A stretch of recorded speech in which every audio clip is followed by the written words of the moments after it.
శుభ్రంగా పీఠం అంతా శుభ్రం చేయడం, ఆ మాలిన్యాన్ని అంతా శుభ్రం చేసి మళ్ళీ పూజకు సిద్ధం చేయడం అనేది ప్రతిరోజు చేసే పని. ఈ సేవ అందరూ కూడా మనం వెళ్ళి ఆ రెడీగా అంతా ఉందా లేదా నీ వస్తాను ఇప్పుడు గుడికాడిని ప్రతి ఎదరాడు వేసి ఇంకేం తీయలేదు, మళ్ళీ వద్దాలని అని చెప్పి వెళ్ళిపోతుంది తప్ప నేను దాన్ని ముట్టుకోలేదు ఈ రోజు కూడా. అలా కాకుండా బాధ్యతగా ఆ తెల్లవారుజామున తీసి శుభ్రం చేయడం అనే మామూలు కాదు. గురుస్వామిగా అర్హత పొందాడు కాబట్టి ఆ స్వామి చిన్న సత్కారం స్వామి చేశాడు వైపు దాన్ని వేసేసాడు వేసాడు స్వామి స్వామి ఇచ్చాడు వైపు.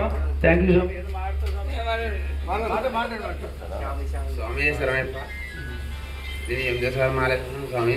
దీని 10 సంవత్సరం కూడా ఈ ఏటంగా లేకుండా 10 సంవత్సరం కూడా మాలేసుకునే అవకాశం 5 సంవత్సరాలు ఇస్తారని కోరుకుంటున్నాం స్వామి. థ్యాంక్ యూ స్వామి. బాగుంది స్వామి. స్వామి శరణం. మీకు కొత్త సార్లు ఇస్తాను స్వామి. ఈ సార్లు మళ్ళీ